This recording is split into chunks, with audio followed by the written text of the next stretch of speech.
Assalamualaikum warahmatullahi wabarakatuh. Kembali lagi bersama saya Adriang. Kali ini saya ingin membagikan tentang usaha apa sih yang untungnya minimal itu bisa 3 kali lipat setelah yang satu ini ya.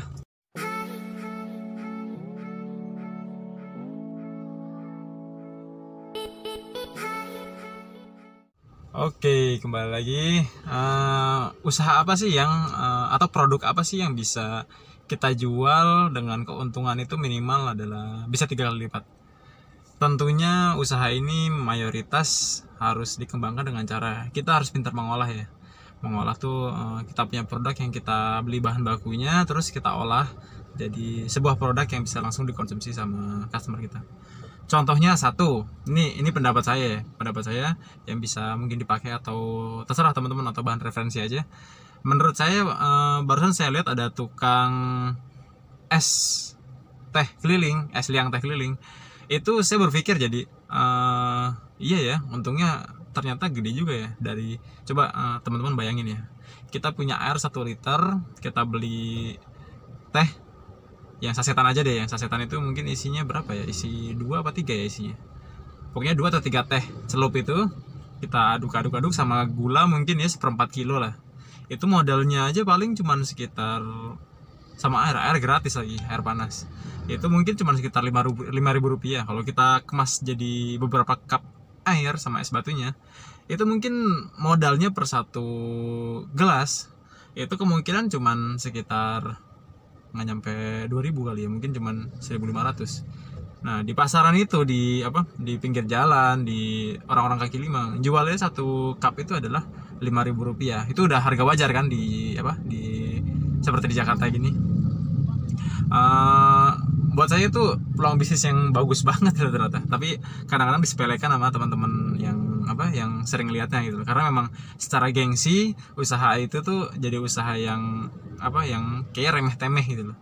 Tapi sebenarnya hasilnya gede banget dari situ. Terus yang kedua, kalau kita makan nasi, nah saya berpikir gini, kita beli nasi di warung 1 kilo misalkan, 1 kilo tuh 10.000, kita masak di Magicom, tambahin air sama ditambahin air doang ya, tambahin air sama beras, itu bisa jadi berpiring-piring kan. Misalkan kita beli beras harga 10.000, kita kasih air, kita masak di Magicom, mungkin untuk biaya untuk listriknya dan biaya airnya kalau kita hitung ya itu mungkin sekitar 12.000 deh. Tapi dalam 1 kilo itu kalau kita di warung-warung makan itu bisa menjadi, setahu saya bisa jadi 10 sampai 12 piring deh. Karena di warung makan, terutama warung makan Padang ya, itu satu piring itu nasinya kan cuma cup kecil gitu doang kan. Itu kalau nggak salah tuh sekitar 10 atau 12 cup itu 1 kilo tuh hitungannya kalau orang Padang ya, orang di warung Padang. Jadi kalau kita hitung lagi, misalkan harga nasi itu 4.000, atau ini deh ya, di warung Padang yang murah-murah misalkan 3.000 gitu ya. 3.000 kalau dikali 12 aja udah 36.000. Modal kita tadi 12.000. 12.000 kali 3 36.000. Pas kan, berarti dari yang kadang kita anggap sepele kayak nasi aja, itu kalau kita olah, kita bisa mengolahnya dan kita bisa menjualnya, itu bisa jadi peluang usaha yang bagus banget kalau kata saya. Jadi tapi ya harus ada bahan sandingannya juga sih ya kalau nasi itu. Jadi salah satu pendapatan yang besar dari kayak warung makan seperti warteg, nasi Padang, itu mereka juga memperhitungkan kenapa bisa harganya cuman paket 10.000 itu, karena memperhitungkan kayak nasi itu pun modalnya mungkin kalau dia jual 3.000, modal per satu cup nasi itu sebenarnya cuman 1.000 doang harganya. 1.000 dia bisa jual 3.000, udah 3 kali lipat kan. Nah dia agak kurang dapat profitnya mungkin dari sandingannya itu loh. Misalkan ada sayur padangnya atau mungkin daging ayamnya, itu tuh profitnya agak turun, tapi dia dapat untung banyak dari nasi. Dan yang kedua dari minumannya, kayak di warung-warung bakso gitu, misalnya kita beli es teh manis. Bayangin satu es teh manis itu mungkin satu gelasnya nggak nyampe 1.000 tuh untuk modalnya atau HPP-nya, tapi dia bisa ngejual sampai 3.000 atau kadang bisa sampai 4.000 gitu kan. Sebenarnya ini hal yang kadang-kadang kita nggak kepikiran gitu loh untuk jadi sebuah bidang usaha. Nah terus teman-teman juga misalkan ini ya, tapi tipe usaha ini harus kita pintar-pintar mengolah ya, bukannya kita beli barang terus kita jual lagi. Kalau gitu profitnya paling cuman ya 20-30% doang.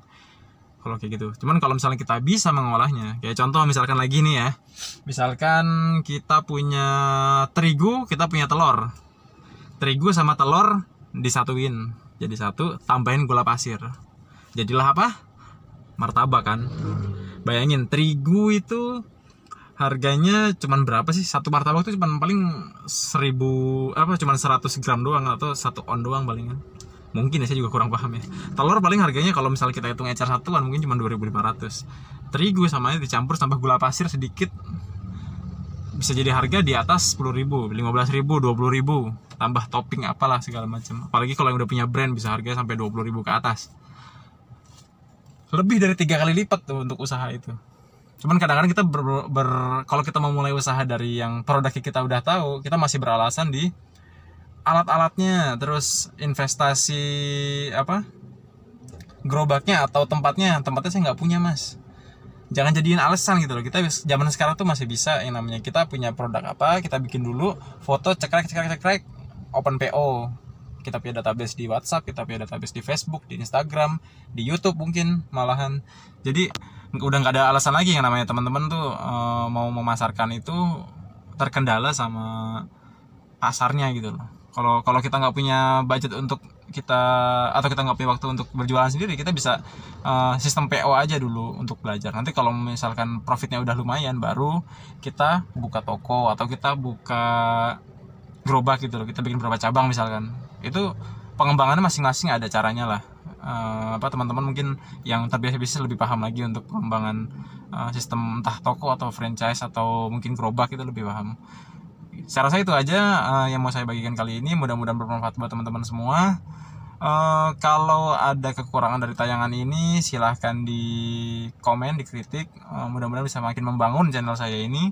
Dan kalau ini tayangan sangat bermanfaat untuk teman-teman, mudah-mudahan teman-teman bersedia untuk subscribe, untuk share dan like, supaya channel ini semakin berkembang, semakin banyak yang diberikan manfaatnya, dan mudah-mudahan channel ini bisa selalu memberikan keberkahan buat teman-teman semua. Itu aja. Bila taufiq wal hidayah. Assalamualaikum warahmatullahi wabarakatuh.